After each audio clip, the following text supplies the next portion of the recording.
پیشرفت و ترقیات و فتح و نصرت و ملت اینا. تاجیک ملت فرهنگی و حمایت مردم و ثبات مهمترین امکانات در 4 فصل سال برای سیر و اقتصادی، سیاحت، صنعتی و کشاورزی و آزمون‌های اجتماعی و جمهوریوی، جمعیت. راهنمای جامعه آینده خانه باد امید وطن تاجیکان محبوب دنیا. ما تاجیکستانی آزاد و صاحب اختیار.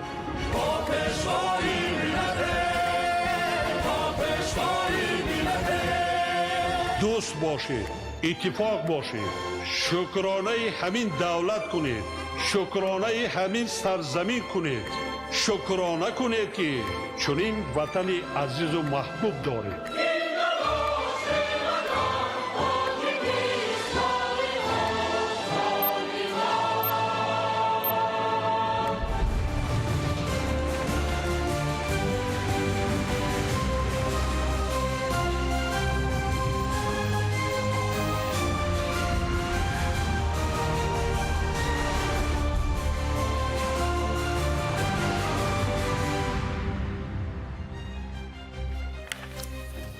ассалому алайкум бинандаҳои гиромӣ.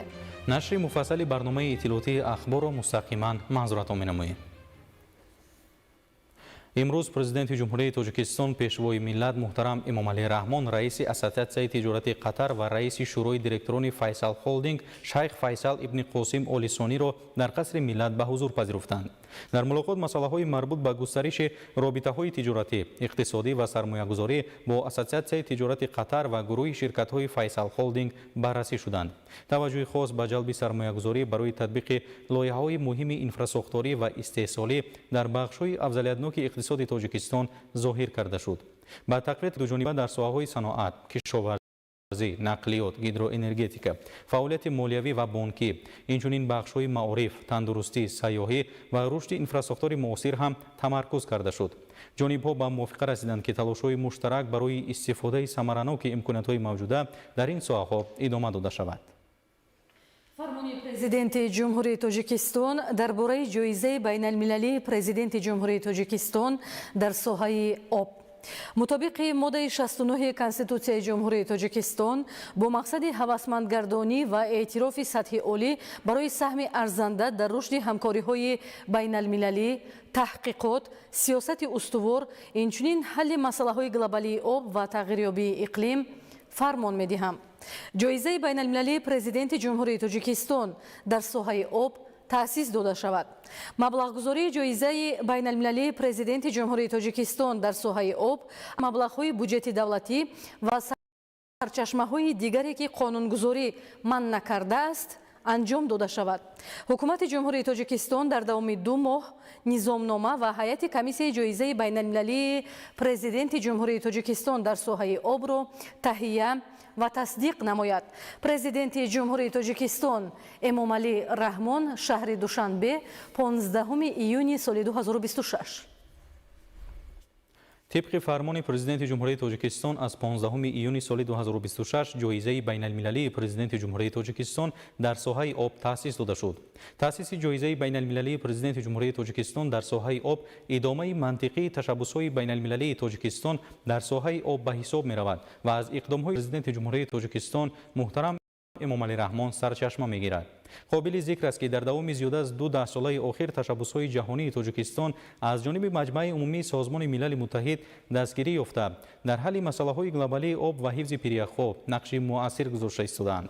در سطح جهانی اعلان گردیدن سال بین‌المللی آب تازه 2003، 10 ساله بین‌المللی عمل آب برای حیات 2005-2015، سال بین‌المللی همکاری در ساحه آب 2013، 10 ساله بین‌المللی عمل آب برای رشد استوار 2018-2028، سال بین‌المللی حفظ پریخ‌ها 2025 و 10 ساله بین‌المللی عمل برای علم‌های کریوسفری 2025-2034 از جمله تشبس‌های کشوری ما می‌باشند.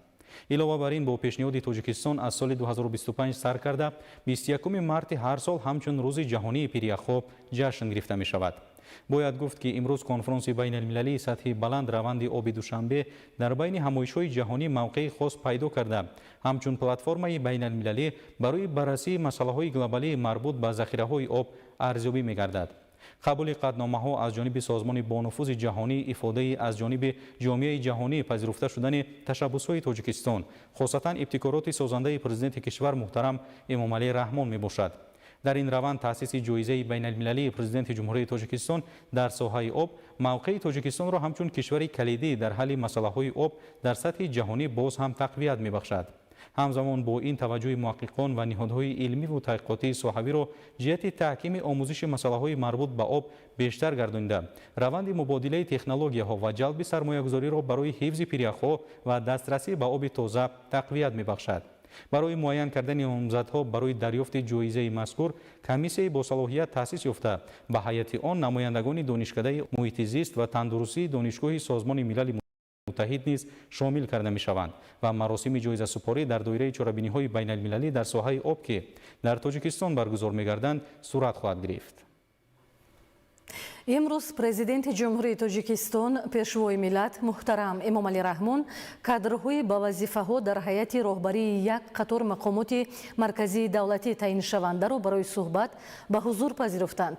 тағйироти кадрӣ дар ҳайати роҳбарии кумитаи давлатии сармоягузорӣ ва идораи амволи давлатӣ, кумитаҳои андоз, хоҷагии манзилию коммуналӣ, ҳифзи муҳити зист, хадамоти зидди инҳисорӣ, академияи миллии илмҳо, донишкадаи кӯҳию металлургии тоҷикистон ва муассисаҳои илмию таҳсилотии донишгоҳи байналмилалии сайёҳӣ ва соҳибкории тоҷикистон анҷом дода шуд. ба вазифаҳои муовини раиси кумитаи давлатии сармоягузорӣ ва идораи амволи давлатӣ, сардори хадамоти назорати давлатии истифодаи амволи давлатӣ назди кумитаи давлатии сармоягузорӣ ва идораи амволи давлатӣ, муовини якум ва муовинони раиси кумитаи андоз, муовини раиси кумитаи хоҷагии манзилию коммуналӣ, муовини раиси кумитаи ҳифзи муҳити зист, муовини якум ва муовини хадамоти зидди инҳисорӣ, ректори донишкадаи кӯҳию металлургии тоҷикистон, намояндаи тоҷикистон дар кумитаи иҷроияи фонди байналмилалии наҷоти арал ва дар мувофиқа бо президенти ҷумҳурии тоҷикистон ба вазифаҳои роҳбарӣ дар муассисаҳои илмию таҳсилотии донишгоҳи байналмилалии сайёҳӣ ва соҳибкории тоҷикистон кадрҳои соҳибтаҷриба ва ҷавону корозмуда таъин гардиданд. зимни суҳбат сарвари давлат муҳтарам эмомалӣ раҳмон онҳоро ба кору хизмати софдилонаю содиқона ба мардум ва давлати тоҷикистон, мунтазам баландбардоштани донишу малакаи худ дар кори роҳбарӣ, омӯзиши амиқи забони давлатӣ ва забонҳои байналмилалӣ ва тарбияи кадрҳои ҷавону ояндадор ҳидоят намуданд. таъкид гардид ки ба раванди тезонидани рақамикунонӣ ва истифодаи босамару бехатар аз зеҳни сунъӣ ва беҳсозию кору муомила бо сармоягузорону соҳибкорони таваҷҷӯҳи ҷиддӣ зоҳир карда шавад. супоришҳои мушаххас ҳамчунин доир ба беҳсозии сатҳу сифати таълиму тарбияи донишҷӯён ва омода кардани кадрҳо ба талаботи замон мувофиқ дода шуд. фармони президенти ҷумҳурии тоҷикистон дар бораи озод намудани судяҳо мутобиқи моддаи 69 конститутсияи ҷумҳурии тоҷикистон фармон медиҳанд. саидзода зебонисо саидбек аз вазифаи судияи суди ноҳияи фирдавсии шаҳри душанбе бо хоҳиши худаш, саъдуллозода саидо талбак бо сабаби ба кори дигар гузаштан аз вазифаи судияи суди иқтисодии вилояти хатлон озод карда шаванд. президенти ҷумҳурии тоҷикистон эмомалӣ раҳмон шаҳри душанбе 15 июни соли 2026 қарори ҳукумати ҷумҳурии тоҷикистон аз 15 июни соли 2026 дар бораи аз вазифаи муовини якуми раиси кумитаи андози назди ҳукумати ҷумҳурии тоҷикистон озод намудани солеҳзода. ҳукумати ҷумҳурии тоҷикистон қарор мекунад солеҳзода аюбҷон маъруф бо сабаби ба кори дигар гузаштан аз вазифаи муовини якуми раиси кумитаи андози назди ҳукумати ҷумҳурии тоҷикистон озод карда шавад. раиси ҳукумати ҷумҳурии тоҷикистон эмомалӣ раҳмон. қарори ҳукумати ҷумҳурии тоҷикистон аз 15 июни соли 2026 дар бораи аз вазифаи муовини раиси кумитаи андози назди ҳукумати ҷумҳурии тоҷикистон озод намудани раҳимзода. ҳукумати ҷумҳурии тоҷикистон қарор мекунад раҳимзода абдусалом бо сабаби ба кори дигар гузаштан аз вазифаи муовини раиси кумитаи андози назди ҳукумати ҷумҳурии тоҷикистон озод карда шавад. раиси ҳукумати ҷумҳурии тоҷикистон эмомалӣ раҳмон. қарори ҳукумати ҷумҳурии тоҷикистон аз 15 июни соли 2026 дар бораи аз вазифаи сардори хадамоти назорати давлатии истифодаи амволи давлатии кумитаи давлатии сармоягузорӣ ва идораи амволи давлатии ҷумҳурии тоҷикистон озод намудани аҳмадзода. ҳукумати ҷумҳурии тоҷикистон қарор мекунад. Аҳмадзода Орзу Ҳусейн бо сабаби ба кори дигар гузаштан аз вазифаи сардори хадамоти назорати давлатии истифодаи амволи давлатии Кумитаи давлатии сармоягузорӣ ва идораи амволи давлатии Ҷумҳурии Тоҷикистон озод карда шавад. Раиси ҳукумати Ҷумҳурии Тоҷикистон Эмомалӣ Раҳмон. қарори ҳукумати ҷумҳурии тоҷикистон аз 15 июни соли 2026 дар бораи аз вазифаи ректори муассисаи давлатии донишкадаи байналмилалии Хуҷанди, муассисаи давлатии донишгоҳи байналмилалии сайёҳӣ ва соҳибкории Тоҷикистон озод намудани Саидзода. ҳукумати ҷумҳурии тоҷикистон қарор мекунад Саидзода Масрур Мирзохон бо сабаби ба кори дигар гузаштан аз вазифаи ректори муассисаи давлатии донишкадаи байналмилалии Хуҷанди, муассисаи давлатии донишгоҳи байналмилалии сайёҳӣ ва соҳибкории Тоҷикистон озод карда шавад. Раиси ҳукумати ҷумҳурии Тоҷикистон Эмомалӣ Раҳмон. Қарори ҳукумати Ҷумҳурии Тоҷикистон аз 15 июни соли 2026 дар бораи аз вазифаи ректори донишкадаи кӯҳию металлургии Тоҷикистон озод намудани Маҳмадалӣ. ҳукумати Ҷумҳурии Тоҷикистон қарор мекунад Маҳмадалӣ Бахтиёр Набӣ бо сабаби ба кори дигар гузаштан аз вазифаи ректори донишкадаи кӯҳию металлургии Тоҷикистон озод карда шавад. Раиси ҳукумати Ҷумҳурии Тоҷикистон Эмомалӣ Раҳмон. қарори ҳукумати ҷумҳурии тоҷикистон аз 15 июни соли 2026 дар бораи аз вазифаи муовини якуми сардори хадамоти зидди инҳисории назди ҳукумати ҷумҳурии тоҷикистон озод намудани Қурбонзода. ҳукумати ҷумҳурии тоҷикистон қарор мекунад Қурбонзода Сафаралӣ Нуралӣ бо сабаби ба кори дигар гузаштан аз вазифаи муовини якуми сардори хадамоти зидди инҳисории назди ҳукумати ҷумҳурии тоҷикистон озод карда шавад. Раиси ҳукумати ҷумҳурии тоҷикистон Эмомалӣ Раҳмон. қарори ҳукумати ҷумҳурии Тоҷикистон аз 15 июни соли 2026 дар бораи аз вазифаи муовини сардори хадамоти зидди инҳисории назди ҳукумати ҷумҳурии Тоҷикистон озод намудани Солеҳзода. ҳукумати ҷумҳурии Тоҷикистон қарор мекунад Солеҳзода Ширин Буҳор бо сабаби ба кори дигар гузаштан аз вазифаи муовини сардори хадамоти зидди инҳисории назди ҳукумати ҷумҳурии Тоҷикистон озод карда шавад. Раиси ҳукумати ҷумҳурии Тоҷикистон Эмомалӣ Раҳмон. қарори ҳукумати ҷумҳурии тоҷикистон аз 15 июни соли 2026 дар бораи муовини раиси Кумитаи давлатии сармоягузорӣ ва идораи амволи давлатии ҷумҳурии тоҷикистон таъин намудани Қурбонзода. ҳукумати ҷумҳурии тоҷикистон қарор мекунад Қурбонзода Сафаралӣ Нуралӣ, муовини раиси Кумитаи давлатии сармоягузорӣ ва идораи амволи давлатии ҷумҳурии тоҷикистон таъин карда шавад. раиси ҳукумати ҷумҳурии тоҷикистон Эмомалӣ Раҳмон. қарори ҳукумати ҷумҳурии Тоҷикистон аз 15 июни соли 2026 дар бораи муовини якуми раиси Кумитаи андози назди ҳукумати ҷумҳурии Тоҷикистон таъин намудани Раҳимзода. ҳукумати ҷумҳурии Тоҷикистон қарор мекунад Раҳимзода Абдусалом муовини якуми раиси Кумитаи андози назди ҳукумати ҷумҳурии Тоҷикистон таъин карда шавад. раиси ҳукумати ҷумҳурии Тоҷикистон Эмомалӣ Раҳмон. қарори ҳукумати ҷумҳурии тоҷикистон аз 15 июни соли 2026 дар бораи муовини раиси Кумитаи андози назди ҳукумати ҷумҳурии тоҷикистон таъин намудани Солеҳзода. ҳукумати ҷумҳурии тоҷикистон қарор мекунад Солеҳзода Аюбҷон Маъруф, муовини раиси Кумитаи андози назди ҳукумати ҷумҳурии тоҷикистон таъин карда шавад. раиси ҳукумати ҷумҳурии тоҷикистон Эмомалӣ Раҳмон. қарори ҳукумати ҷумҳурии Тоҷикистон аз 15 июни соли 2026 дар бораи муовини раиси Кумитаи андози назди ҳукумати ҷумҳурии Тоҷикистон таъин намудани Ҷурабеги Ҷума. ҳукумати ҷумҳурии Тоҷикистон қарор мекунад Ҷурабеги Ҷума муовини раиси Кумитаи андози назди ҳукумати ҷумҳурии Тоҷикистон таъин карда шавад. раиси ҳукумати ҷумҳурии Тоҷикистон Эмомалӣ Раҳмон. қарори ҳукумати ҷумҳурии тоҷикистон аз 15 июни соли 2026 дар бораи муовини раиси Кумитаи хоҷагии манзилию коммуналии назди ҳукумати ҷумҳурии тоҷикистон таъин намудани Холназарзода. ҳукумати ҷумҳурии тоҷикистон қарор мекунад Холназарзода Фаридун Нурулло, муовини раиси Кумитаи хоҷагии манзилию коммуналии назди ҳукумати ҷумҳурии тоҷикистон таъин карда шавад. раиси ҳукумати ҷумҳурии тоҷикистон Эмомалӣ Раҳмон.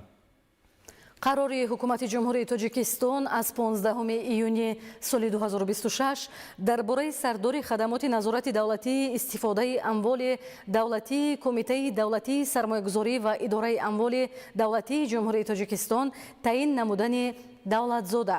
ҳукумати ҷумҳурии тоҷикистон қарор мекунад давлатзода Давлат Раҳмон сардори хадамоти назорати давлатии истифодаи амволи давлатии Кумитаи давлатии сармоягузорӣ ва идораи амволи давлатии ҷумҳурии тоҷикистон таъин карда шавад.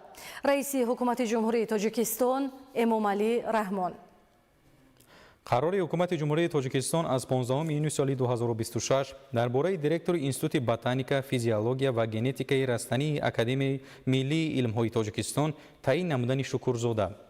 ҳукумати ҷумҳурии тоҷикистон қарор мекунад Шукурзода Мусаввара Ҳаид директори Институти ботаника, физиология ва генетикаи растании Академияи миллии илмҳои Тоҷикистон таъин карда шавад. раиси ҳукумати ҷумҳурии тоҷикистон Эмомалӣ Раҳмон. қарори ҳукумати ҷумҳурии тоҷикистон аз 15 июни соли 2026 дар бораи муовини раиси Кумитаи ҳифзи муҳити зисти назди ҳукумати ҷумҳурии тоҷикистон таъин намудани Тиллоӣ. ҳукумати ҷумҳурии тоҷикистон қарор мекунад Тиллоӣ Гулрухсор Асадулло муовини раиси Кумитаи ҳифзи муҳити зисти назди ҳукумати ҷумҳурии тоҷикистон таъин карда шавад. раиси ҳукумати ҷумҳурии тоҷикистон Эмомалӣ Раҳмон. қарори ҳукумати ҷумҳурии тоҷикистон аз 15 июни соли 2026 дар бораи муовини якуми сардори хадамоти зидди инҳисории назди ҳукумати ҷумҳурии тоҷикистон таъин намудани Азимӣ. ҳукумати ҷумҳурии тоҷикистон қарор мекунад Азимӣ Азамат муовини якуми сардори хадамоти зидди инҳисории назди ҳукумати ҷумҳурии тоҷикистон таъин карда шавад. раиси ҳукумати ҷумҳурии тоҷикистон Эмомалӣ Раҳмон. қарори ҳукумати ҷумҳурии тоҷикистон аз 15 июни соли 2026 дар бораи муовини сардори хадамоти зидди инҳисории назди ҳукумати ҷумҳурии тоҷикистон таъин намудани Азиззода. ҳукумати ҷумҳурии тоҷикистон қарор мекунад Азиззода Икромиддин Музаффар муовини сардори хадамоти зидди инҳисории назди ҳукумати ҷумҳурии тоҷикистон таъин карда шавад. раиси ҳукумати ҷумҳурии тоҷикистон Эмомалӣ Раҳмон. қарори ҳукумати ҷумҳурии тоҷикистон аз 15 июни соли 2026 дар бораи ректори муассисаи давлатии донишкадаи технологияҳои рақамӣ ва зеҳни сунъии муассисаи давлатии донишгоҳи байналмилалии сайёҳӣ ва соҳибкории Тоҷикистон таъин намудани Мирзозода. ҳукумати ҷумҳурии тоҷикистон қарор мекунад Мирзозода Абдусалом Назаралӣ ректори муассисаи давлатии донишкадаи технологияҳои рақамӣ ва зеҳни сунъии муассисаи давлатии донишгоҳи байналмилалии сайёҳӣ ва соҳибкории Тоҷикистон таъин карда шавад. раиси ҳукумати ҷумҳурии тоҷикистон Эмомалӣ Раҳмон. қарори ҳукумати ҷумҳурии тоҷикистон аз 15 июни соли 2026 дар бораи ректори муассисаи давлатии донишкадаи байналмилалии хуҷанди муассисаи давлатии донишгоҳи байналмилалии сайёҳӣ ва соҳибкории Тоҷикистон таъин намудани Маҳмадалӣ. ҳукумати ҷумҳурии тоҷикистон қарор мекунад Маҳмадалӣ Бахтиёр Набӣ ректори муассисаи давлатии донишкадаи байналмилалии хуҷанди муассисаи давлатии донишгоҳи байналмилалии сайёҳӣ ва соҳибкории Тоҷикистон таъин карда шавад. раиси ҳукумати ҷумҳурии тоҷикистон Эмомалӣ Раҳмон. қарори ҳукумати ҷумҳурии тоҷикистон аз 15 июни соли 2026 дар бораи ректори донишкадаи кӯҳию металлургии Тоҷикистон таъин намудани Давлатзода. ҳукумати ҷумҳурии тоҷикистон қарор мекунад Давлатзода Давлат Сангин ректори донишкадаи кӯҳию металлургии Тоҷикистон таъин карда шавад. раиси ҳукумати ҷумҳурии тоҷикистон Эмомалӣ Раҳмон. қарори ҳукумати ҷумҳурии тоҷикистон аз 15 июни соли 2026 дар бораи ректори муассисаи давлатии Академияи сайёҳии муассисаи давлатии донишгоҳи байналмилалии сайёҳӣ ва соҳибкории Тоҷикистон таъин намудани Саидзода. ҳукумати ҷумҳурии тоҷикистон қарор мекунад Саидзода Масрур Мирзохон ректори муассисаи давлатии Академияи сайёҳии муассисаи давлатии донишгоҳи байналмилалии сайёҳӣ ва соҳибкории Тоҷикистон таъин карда шавад. раиси ҳукумати ҷумҳурии тоҷикистон Эмомалӣ Раҳмон. қарори ҳукумати ҷумҳурии тоҷикистон аз 15 июни соли 2026 дар бораи ректори муассисаи давлатии донишкадаи иқтисоди ҷаҳон ва дипломатияи муассисаи давлатии донишгоҳи байналмилалии сайёҳӣ ва соҳибкории тоҷикистон таъин намудани ҷабборзода. ҳукумати ҷумҳурии тоҷикистон қарор мекунад ҷабборзода Фатҳулло Амрӣ, ректори муассисаи давлатии донишкадаи иқтисоди ҷаҳон ва дипломатияи муассисаи давлатии донишгоҳи байналмилалии сайёҳӣ ва соҳибкории тоҷикистон таъин карда шавад. раиси ҳукумати ҷумҳурии тоҷикистон Эмомалӣ Раҳмон. барномаи ахборро идома медиҳем. 16 июн дар шаҳри Душанбе ҷаласаи шӯрои Маҷлиси Миллии Маҷлиси Олии Ҷумҳурии Тоҷикистон баргузор мегардад. ҷаласаи шӯрои Маҷлиси Миллии Маҷлиси Олии Ҷумҳурии Тоҷикистон дар асоси қарори раиси Маҷлиси Миллии Маҷлиси Олии Ҷумҳурии Тоҷикистон 16 июн соати 9 доир карда мешавад. 16 июни соли 2026 соати 10 иҷлосияи шашуми Маҷлиси Миллии Маҷлиси Олии Ҷумҳурии Тоҷикистон даъвати ҳафтум баргузор мегардад. аъзои Маҷлиси Миллии Маҷлиси Олии Ҷумҳурии Тоҷикистон 16 июни соли 2026 аз соати 8 то соати 9 дар шӯъбаи ташкилии дастгоҳи Маҷлиси Миллии Маҷлиси Олии Ҷумҳурии Тоҷикистон ба қайд гирифта мешаванд. дар иҷлосияи шашуми Маҷлиси Миллии Маҷлиси Олии Ҷумҳурии Тоҷикистон даъвати ҳафтум баррасии Қонуни Конститутсионии Ҷумҳурии Тоҷикистон оид ба ворид намудани тағйиру иловаҳо ба Қонуни Конститутсионии Ҷумҳурии Тоҷикистон дар бораи судҳои Ҷумҳурии Тоҷикистон, қонунҳои Ҷумҳурии Тоҷикистон дар бораи таҳсилоти ибтидоии касбӣ ва дар бораи таъмини ҳуқуқ ва ҳифзи иҷтимоии шахсони маъюбият дошта, қонунҳои Ҷумҳурии Тоҷикистон дар бораи ворид намудани тағйиру иловаҳо ба Қонуни Ҷумҳурии Тоҷикистон дар бораи маориф, оид ба ворид намудани тағйиру иловаҳо ба Қонуни Ҷумҳурии Тоҷикистон дар бораи шикор ва хоҷагии шикор ва дигар қонунҳои қабулнамудаи Маҷлиси намояндагони Маҷлиси Олии Ҷумҳурии Тоҷикистон дар назар дошта шудааст. Телефонҳо 221 98 35 223 19 48. имрӯз таҳти раёсати раиси Маҷлиси намояндагони Маҷлиси Олии Ҷумҳурии Тоҷикистон Файзалӣ Идизода ҷаласаи навбатии иҷлосияи дуюми Маҷлиси намояндагони Маҷлиси Олии Ҷумҳурии Тоҷикистон даъвати ҳафтум баргузор гардид. дар иҷлосия лоиҳаи Қонуни Ҷумҳурии Тоҷикистон дар бораи ворид намудани тағйиру илова ба Кодекси мурофиаи ҳуқуқвайронкунии маъмурии Ҷумҳурии Тоҷикистон, лоиҳаи Қонуни Ҷумҳурии Тоҷикистон дар бораи ворид намудани тағйиру иловаҳо ба Кодекси меҳнати Ҷумҳурии Тоҷикистон, лоиҳаи Қонуни Ҷумҳурии Тоҷикистон оид ба ворид намудани тағйирот ба Қонуни Ҷумҳурии Тоҷикистон дар бораи ипотека, лоиҳаи Қонуни Ҷумҳурии Тоҷикистон оид ба ворид намудани тағйиру иловаҳо ба Қонуни Ҷумҳурии Тоҷикистон дар бораи кооперативҳо, лоиҳаи Қонуни Ҷумҳурии Тоҷикистон оид ба ворид намудани тағйиру иловаҳо ба Қонуни Ҷумҳурии Тоҷикистон дар бораи ҳунармандӣ, лоиҳаи Қонуни Ҷумҳурии Тоҷикистон оид ба ворид намудани тағйиру иловаҳо ба Қонуни Ҷумҳурии Тоҷикистон дар бораи алоқаи фелдегирӣ, лоиҳаи Қонуни Ҷумҳурии Тоҷикистон оид ба ворид намудани тағйиру иловаҳо ба Қонуни Ҷумҳурии Тоҷикистон дар бораи истифодаи манбаъҳои барқароршавандаи энергия, лоиҳаи Қонуни Ҷумҳурии Тоҷикистон оид ба ворид намудани тағйиру иловаҳо ба Қонуни Ҷумҳурии Тоҷикистон дар бораи алоқаи почта ва лоиҳаи Қонуни Ҷумҳурии Тоҷикистон оид ба ворид намудани тағйиру иловаҳо ба Қонуни Ҷумҳурии Тоҷикистон дар бораи металлҳои қиматбаҳо ва сангҳои қиматбаҳо мавриди баррасӣ қарор гирифта, қарорҳои дахлдор қабул карда шуд. мавзӯи дигар. имрӯз дар шаҳри Душанбе ҷаласаи Комиссияи марказии интихобот ва райпурсии Ҷумҳурии Тоҷикистон баргузор гардид. дар он масъалаи тасдиқи натиҷаи ниҳоии интихоботи вакили Маҷлиси намояндагони Маҷлиси Олии Ҷумҳурии Тоҷикистон ба ивази вакили хориҷшуда дар ҳавзаи ҳудудии якмандатии интихоботии Кушониён рақами 27 ки 14 июни соли 2026 баргузор гардид, мавриди баррасӣ қарор гирифт. бо риояи талаботи Қонуни Конститутсионии Ҷумҳурии Тоҷикистон дар бораи интихоботи Маҷлиси Олии Ҷумҳурии Тоҷикистон дар ҳавзаи ҳудудии якмандатии интихоботӣ ба таври алтернативӣ аз ҳисоби пешниҳоди ташкилотҳои ибтидоии ҳизбҳои сиёсӣ дар ҳудуди ҳавзаи интихоботии мазкур амалкунанда ва шаҳрвандон ба таври худпешбарӣ 5 номзад ба вакилии Маҷлиси намояндагони Маҷлиси Олии Ҷумҳурии Тоҷикистон ба қайд гирифта шуда буд. мутобиқи талаботи қонунгузории Ҷумҳурии Тоҷикистон дар бораи интихобот овоздиҳӣ рӯзи 14 июни соли ҷорӣ аз соати 6 субҳ то 20 бегоҳ давом кард. در اساس ماده 48 قانون کنستیتوسیونی جمهوری تاجیکستان درباره انتخابات مجلس عالی جمهوری تاجیکستان در انتخابات برگزار گردیده نامزد سفربک زاده حکم‌الدین سفربک از حزب خلقی دموکراتیک تاجیکستان در حوزه حدودی یک مندتی انتخاباتی کوشانیان رقم 27 وکیل مجلس نمایندگان مجلس عالی جمهوری تاجیکستان انتخاب گردیده با قرار کمیسیای مرکزی به قید گرفته وکالت‌هایش تصدیق کرده شد.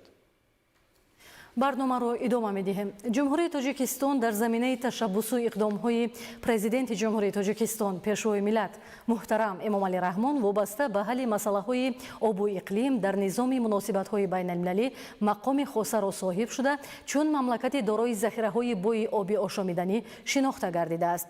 تشبث‌های جهانی پیشوای تاجیکان جهان محترم امامعلی رحمان همیشه مورد دستگیری جامعه بین‌المللی قرار گرفته در بالاروی و نفوذ تاجیکستان در عرصه بین المللی نقش مهم بازیده‌اند. شرح بیشتری موضوع در تهیه همکارانمان.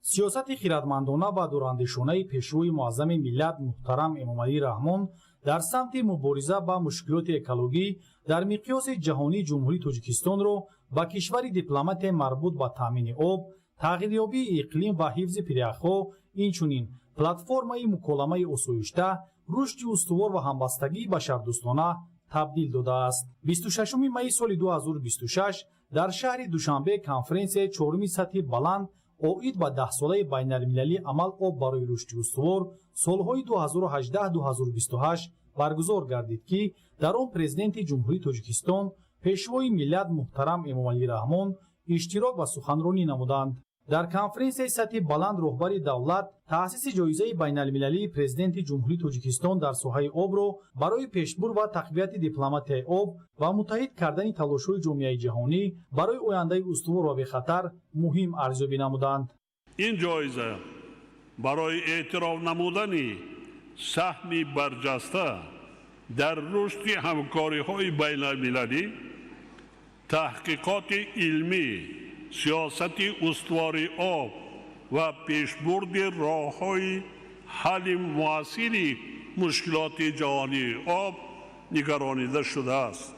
امروز فرمان پرزیدنت جمهوری تاجیکستان درباره جایزه بین المللی پرزیدنت جمهوری تاجیکستان در ساحه آب به امضا رسید. تأسیس این جایزه موقع تاجیکستان را همچون کشور کلیدی در حل مسائل آب در سطح جهانی باز هم تقویت می‌بخشد.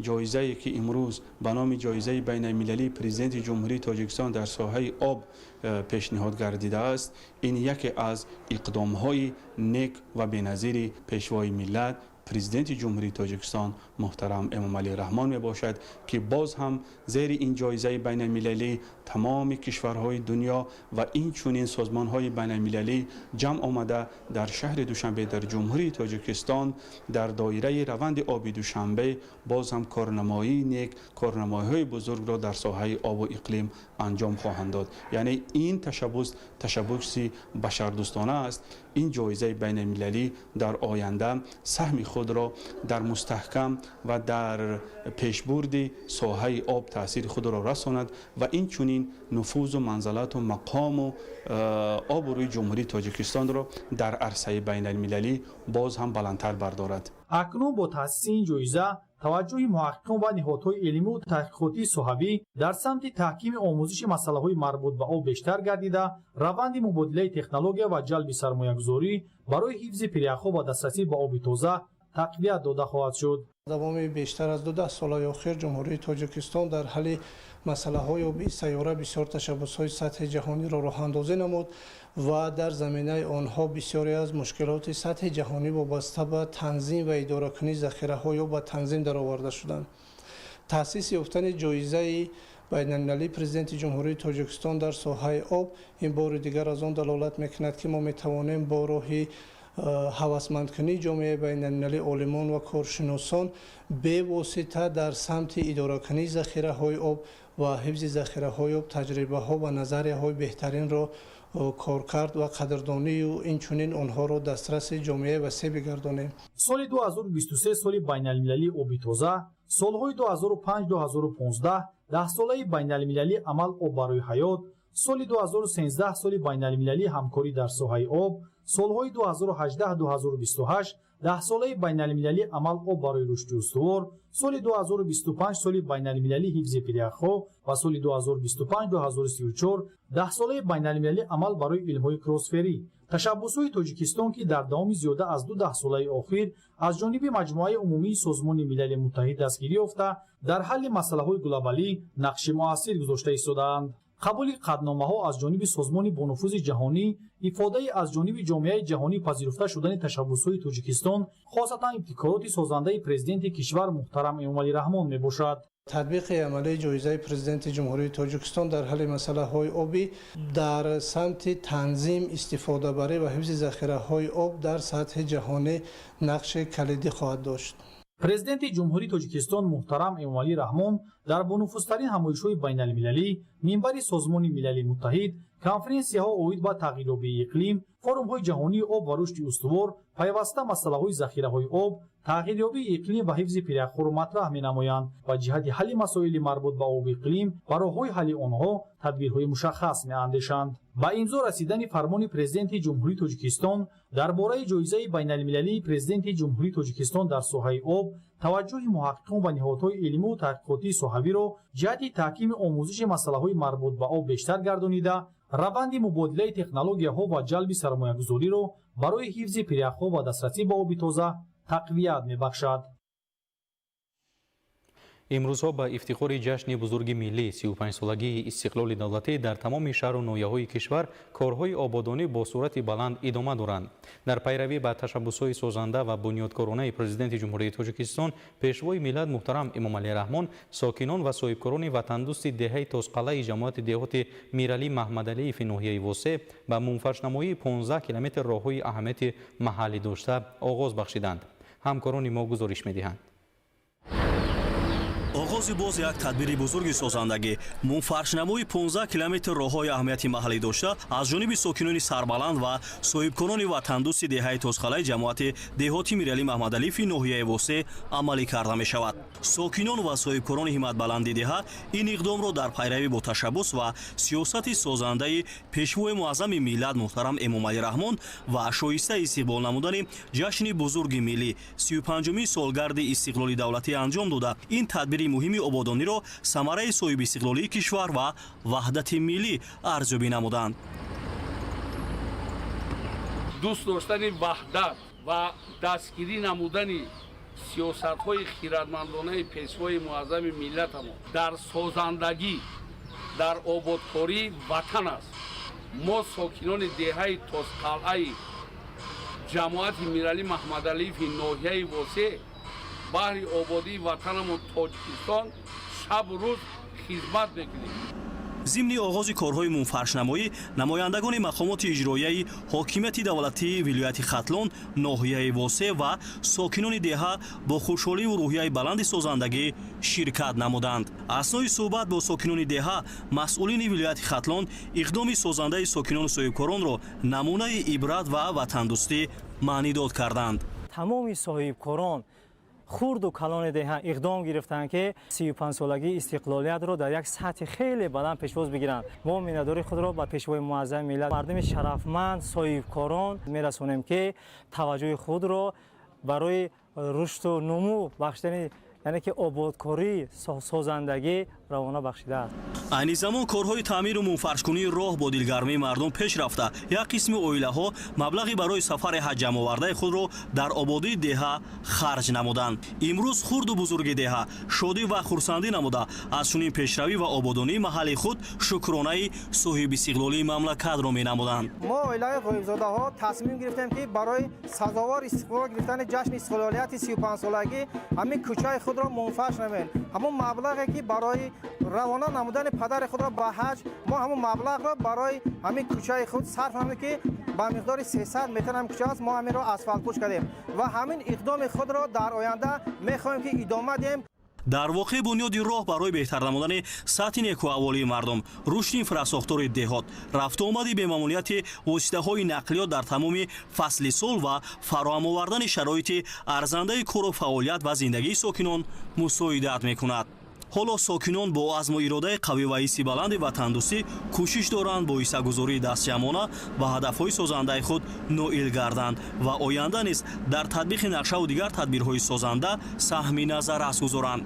феълан дар деҳаи Тозқала корҳои сохтмонии ду иншооти ҷашнӣ, маркази саломатӣ ва муассисаи таълимии томактабӣ бахшида ба ҷашни муқаддаси миллӣ 35-солагии истиқлоли давлатӣ бо сатҳу сифати баланд идома дорад.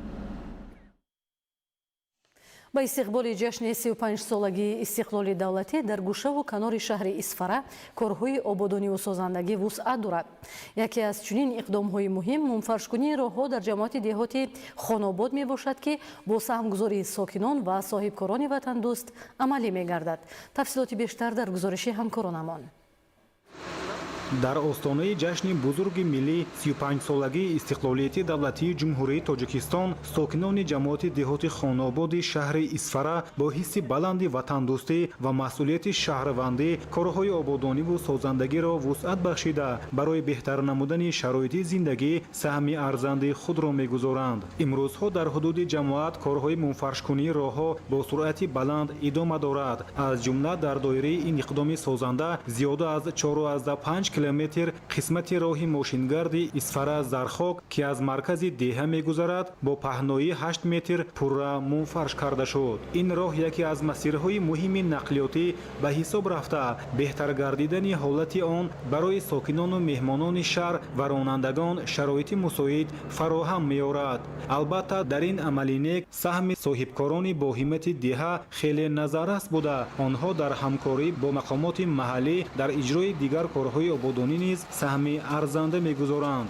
мардуми бо фарҳангу бо нангу номуси ҷамоат иқдом гирифтааст ки ба ҷашни 35-солагии истиқлолияти ҷумҳурии Тоҷикистон роҳи шаҳрак то Нефтободро аз навсозӣ кунад.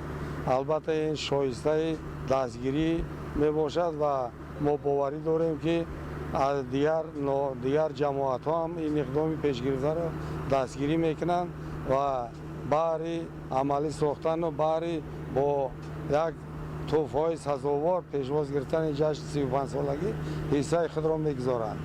ҷоизи зикр аст ки дар ташкилу пешбурди корҳо дар самти азнавсозӣ ва мунфаршкунии роҳи марказӣ ва маҳаллаҳо дар баробари соҳибкорон аъзои ҳар як оилаю хонавода ба қадри имкону тавон мусоидату саҳмгузорӣ доранд. сокинон дар ҳамбастагиву муттаҳидӣ баҳри ободии диёри худ камари ҳиммат баста азми қавӣ доранд ки дар маҷмӯъ соли ҷорӣ дар ҳудуди ҷамоат 8 километр роҳҳоро мунфарш намоянд. корҳо марҳила ба марҳила амалӣ гардида сокинони деҳот аз натиҷаи ин иқдом изҳори қаноатмандӣ менамоянд.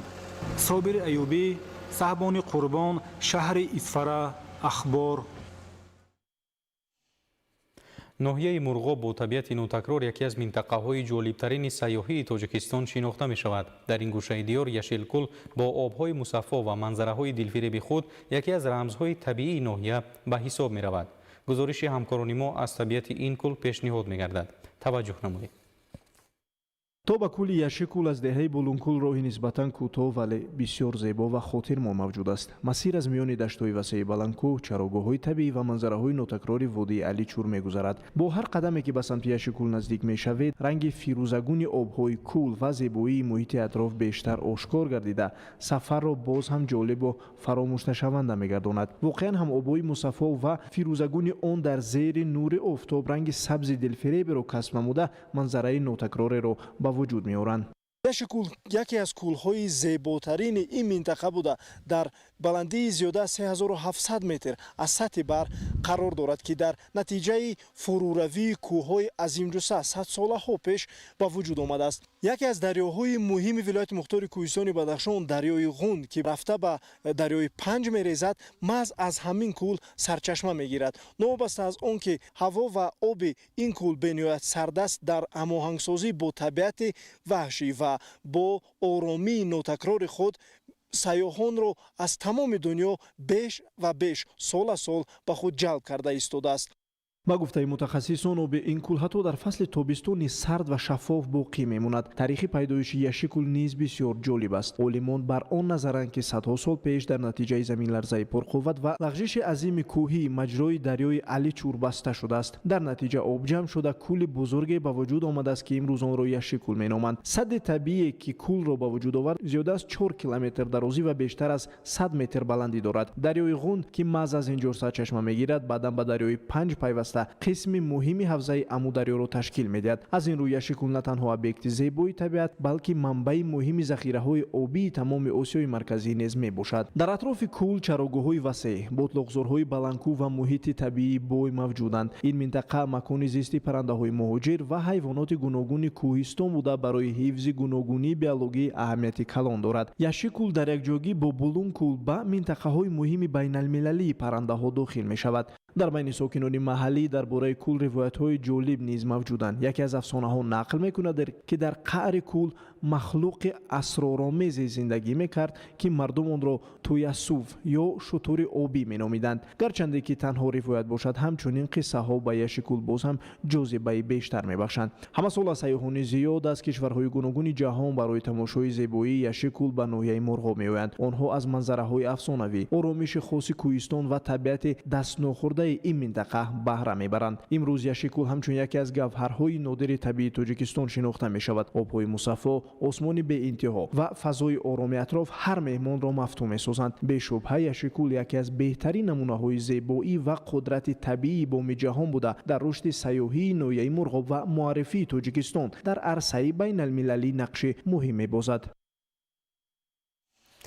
таърих, фарҳанг ва табиати зебо аз воситаҳои асосии ҷалби таваҷҷӯҳи ҷаҳонгардон ба Тоҷикистон маҳсуб меёбад. имсол ташрифи ҷаҳонгардон бештар ба назар мерасад. инро ҳамкоронамон зимни наворбардорӣ дар Ҳафткӯл мушоҳида карданд. Наврӯзшоҳи Азизулло аз шаҳри Панҷакент гузориш медиҳад. роҳҳои ҳамвор, шафати кӯлударё ва кӯҳҳои осмонбӯс ба табиати мафтункунанда ва сайри тамаддуни омӯзанда мерасонад. ҷаҳонгардӣ дар Панҷакент. ин чашмаҳо аз зери санг мебарояд ва яке аз шохобҳои дарёи Шинг ба ҳисоб меравад. дар навбати баъди бо дигар обҳо якҷо шуда манбаи асосии ташаккули кӯлҳоро ташкил медиҳад. чашмаҳои хурушони зери санг, 7 кӯли рангоранг ва кӯҳистони гулбадомон писанди сайёҳон мегардад. табиати мафтункунанда ва 386 ёдгории таърихӣ дар ҳудуди шаҳри Панҷакент ки тамаддуни омӯзандаю оламгири миллати тоҷикро таҷассум мекунад, аз воситаҳои асосии ҷалби таваҷҷӯҳи сайёҳон маҳсуб меёбад. ман эс Арон ҳастам аз Белгия. табиати дилфарову зебо ва мардуми хубу самимӣ. ин мавзеъ бошад хеле орому зебо аст. бо боварӣ метавон гуфт ки Тоҷикистон бо ин гуна мавзеъҳои тамошобоби худ боз шумораи зиёди сайёҳонро ба худ ҷалб мекунад.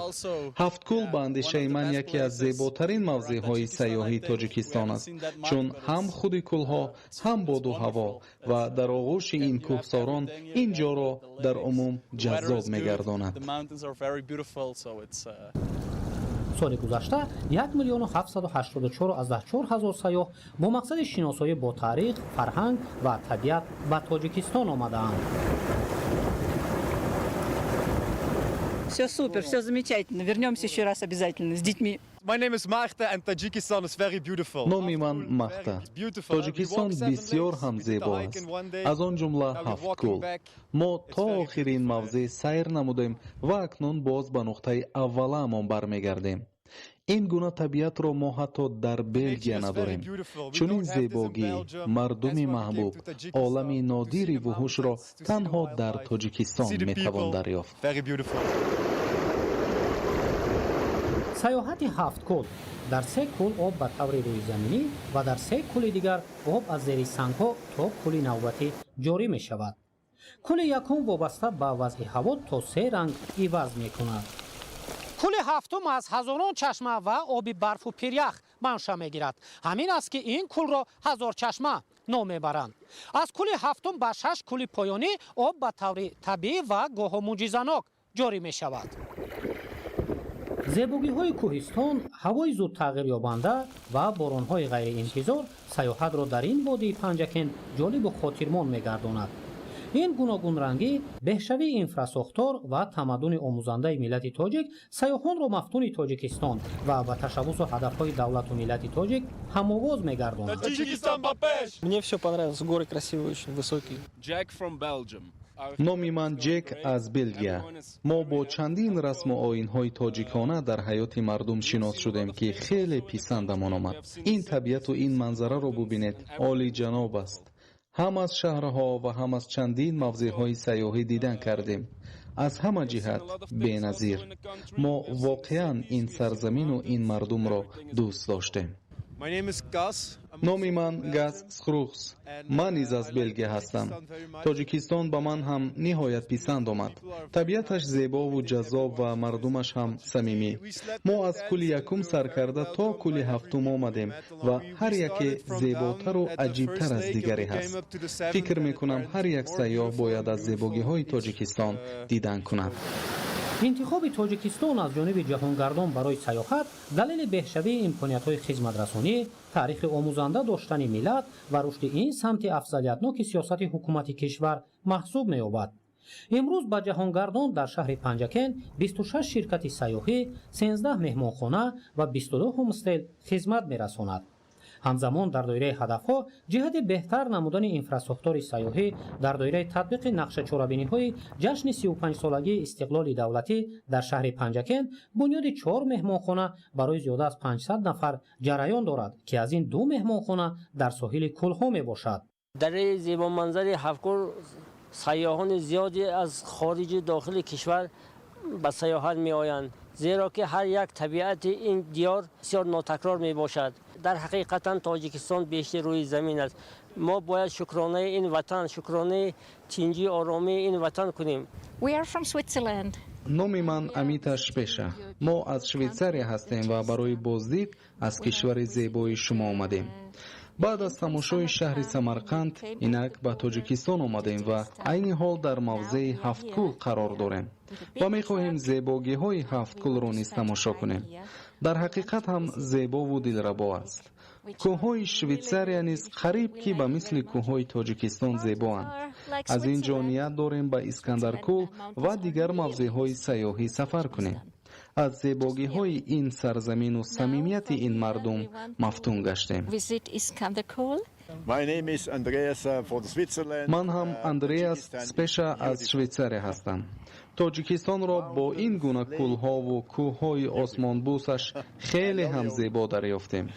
дар умум мегӯям ки Тоҷикистон, ман туро дӯст медорам.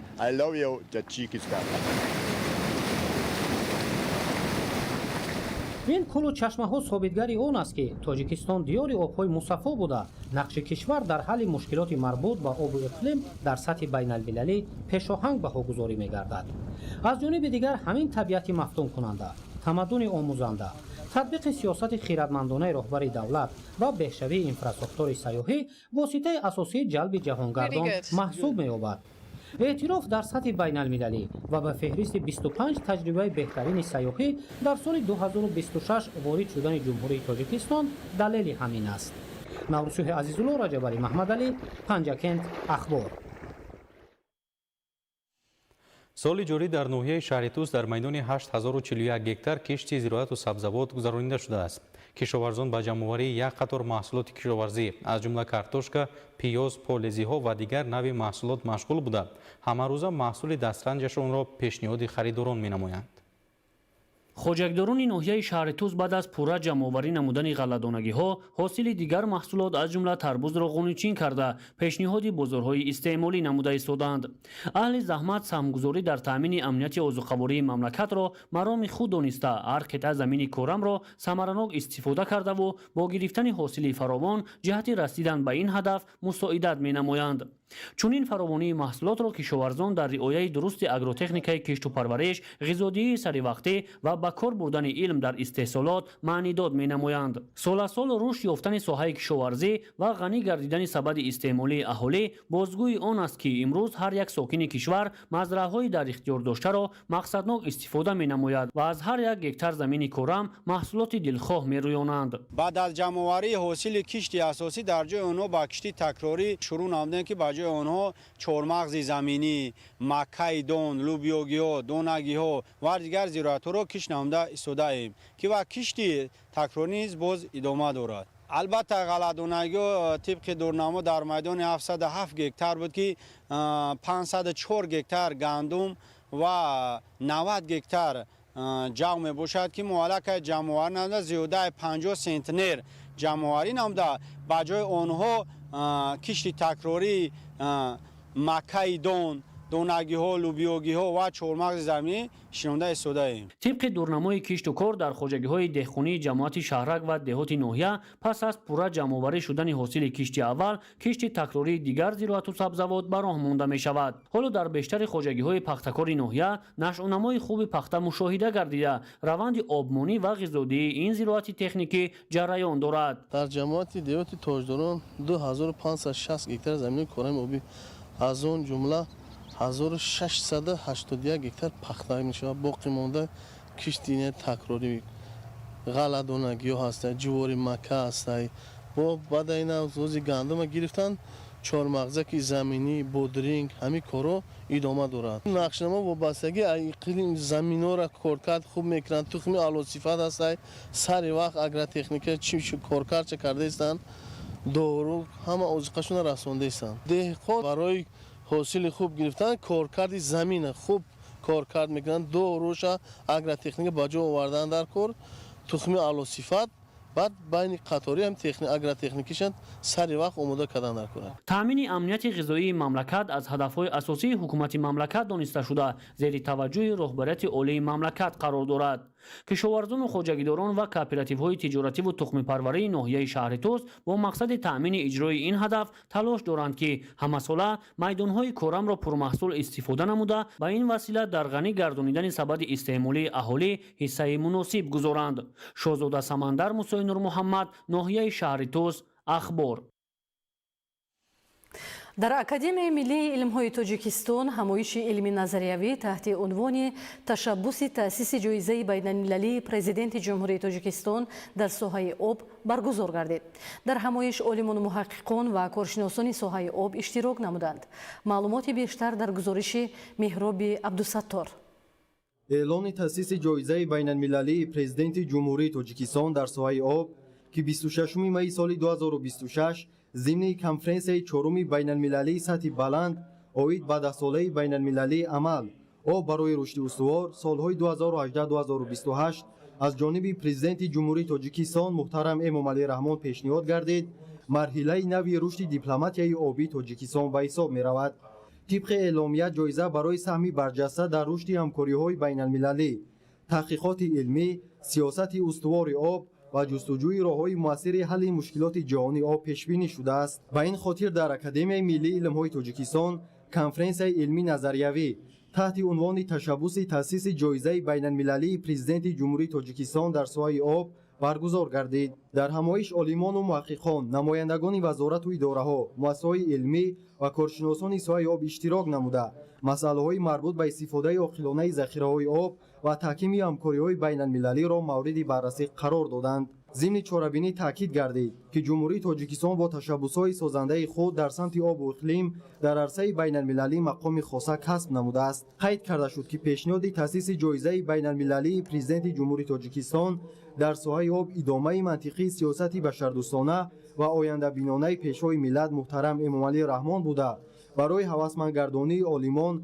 محققان و متخصصان سواد در حل مشکلات وابسته به ذخیره‌های آب زمینه مساعد فراهم می‌آورد. جایزه مذکور یکی از دستاوردهای بی‌نظیر در عرصه بین‌المللی محسوب می‌شود، هرچند در ساحه آب جایزه‌ها جای دارند ولی آنها به یک ساحه‌های مشخص علم که مربوط به آب هستند، از جمله تازه‌کنی آب، کارهای اینواسیونی در ساحه آب داده می‌شوند و خوشبختانه جایزه بین‌المللی پرزیدنت جمهوری تاجیکستان در ساحه آب فراگیری تمام مسئله‌های مربوط به ذخیره‌های آب و حل مشکلات گلوبالی آب و اقلیم در ساحه اقلیم داده می شود که آن از سیاست تا علم و همچنین همکاری‌های علمی را فرا می‌گیرد. اشتراکچیان در معروضه‌های خود از نقش تشبس‌های جهانی تاجیکستان از جمله در ساله بین‌المللی عمل آب برای رشد استوار سالهای 2018-2028 یادآور شده. اهمیت آنها برای تامین امنیت آبی، حفظ محیط زیست و رشد استوار کشورهای جهان را مهم ارزیابی نمودند. همچنین مسئله‌های تاثیر تغییریابی اقلیم بر ذخیره‌های آب، استفاده تکنولوژی‌های معاصر و بلند برداشتن معرفت اکولوژی جامعه مورد محاکمه قرار گرفتند. امروز کاروان نوای مادران وحدتسرا به ناحیه یاوان رسید. گروه تشویقاتی و ترغیباتی با دستاوردهای اجتماعی و اقتصادی ناحیه شناس شدند.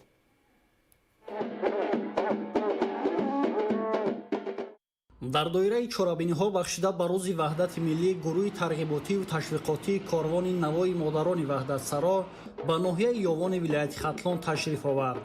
مهمانان را مسئولین و فعالان ناحیه با صمیمیت خاصه استقبال گرفته آنها را با دستاوردهای دوران صاحب استقلالی، کارهای سازندگی و بنیادکاری و پیشرفت‌های اجتماعی و اقتصادی ناحیه شناس نمودند. نخست هیئت مذکور از فعالیت کارخانه استحصالی ماهر سمنت بازدید به عمل آورد. ضمن شناسایی به مهمانان اطلاع داده شد که در کارخانه 10 نفر زنان و بانوان با جای کار دائمی و معاش مناسب تامین گردیده در پیشرفت استحصالات وطنی سهم ارزنده می‌گذارند. مادران وحدتسرا از شرایط مساعد مهنت، استفاده تکنولوژی‌های معاصر و نقش مؤثر کارخانه در تأسیس جای‌های نو کاری اظهار قناعتمندی نموده چنین اقدام‌ها را ثمره سیاست سازنده دولت و حکومت مملکت ارزیابی کردند. در ادامه سفر هیئت مهمانان از قسم‌های نظامی مستقر در ناحیه بازدید نموده با شرایط خدمت و زندگی سربازان و افسران شناس شدند. همزمان اشتراکیان کاروان نوای مادران وحدتسرا با سربازان و افسران صحبت‌های آزاد و صمیمی انجام داده آنها را به حفظ دستاوردهای استقلالیت، تحکیم وحدت ملی و خدمت به خلق و وطن هدایت نمودند. در فرجام سفر به افتخار روز وحدت ملی همایشی با شکوه ایدانه برگزار گردید. در آن نمایندگان کاروان نوای مادران وحدتسرا، فعال زنان، جوانان و ساکنان ناحیه اشتراک نموده از اهمیت تاریخی وحدت ملی همچون عامل اساسی صلح و ثبات، رشد دولتداری و پیشرفت تاجیکستان صاحب استقلال یادآور شدند. تاکید گردید که محض با شرافت وحدت ملی امروز در تمام گوشه و کنار مملکت از جمله ناحیه یاوان کارهای سازندگی و بنیادکاری وسعت یافته شرایط ارزنده زندگی برای مردم فراهم گردیده است. محمد رجب عبدالله‌زاده، ناحیه یاوان، اخبار. در شهر دوشنبه چمپیونات 15 اسیا اوید به کورش جنببست گردید. ورزشگران برای به دست آوردن عنوان قهرمانی و جایهای افتخاری مبارزه برده مهارت بلند ورزشی خود را به نمایش گذاشتند. чемпионати 15 осиё оид ба кураш имсол пойтахти тоҷикистонро ба маркази рақобатҳои қитавӣ табдил дод. мусобиқа дар қасри теннис ва маҷмӯаи варзишии обии душанбе ҷараён гирифта беҳтарин варзишгарони қурраро ба ҳам овард. дар чемпионат варзишгарон аз 24 кишвари осиё иштирок намуда барои ба даст овардани медалҳо, унвони қаҳрамонӣ ва имтиёзҳои рейтингӣ мубориза бурданд. варзишгарони тоҷикистон дар чемпионати 15 осиё оид ба кураш ки рӯзҳои 13-14 июн дар шаҳри душанбе баргузор гардид натиҷаҳои назаррас нишон доданд. дар маҷмӯъ 10 медал, 4 тилло, 5 нуқра ва 1 биринҷӣ ба даст оварданд. ман сипоси худро ба раиси шаҳр мерасонам ки чунин ба мо мусобиқаҳои хуб ва шансҳои хуб медиҳад ки худро нишон диҳем. ман ба худ бовар доштам ки ҳарфи худро мағлуб мекунам. ман моҳи дигар тайёрии худро сахт карда ба чемпионат осиё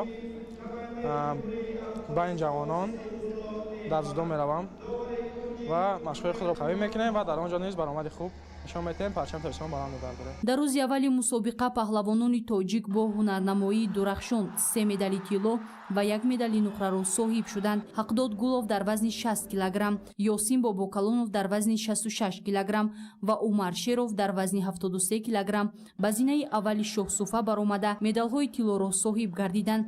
каримзод наврӯз боша дар вазни 81 килограмм бо касби ҷои дуюм медали нуқраро ба даст овард. дар рӯзи дуюми рақобатҳо низ варзишгарони тоҷик баромади муваффақона доштанд. шарифҷон назриев дар вазни 120 килограмм медали тиллоро ба даст овард. насиба карликова дар вазни 52 килограмм, шоҳида қаландарова дар вазни 63 килограмм, саидҷамол алимардонов дар вазни 100 килограмм ва шакармамад мирмамадов дар вазни беш аз 120 килограмм соҳиби медалҳои нуқра шуданд. ҳақназар назаров боша дар вазни 90 килограмм медали биринҷиро сазовор гардид. ин мусобиқа барои бисёре аз паҳлавонон ҳамчун майдони муҳими санҷиши нерӯ ва беҳтар кардани мавқеъ дар раддабандии байналмилалӣ арзёбӣ мешавад. натиҷаи баланди варзишгарони тоҷик дар ин чемпионат бори дигар нишон дод ки мактаби кураши тоҷикистон дар сатҳи қора мавқеи устувор дошта қодир аст бо пурқувваттарин паҳлавонони осиё рақобати баробар анҷом диҳад.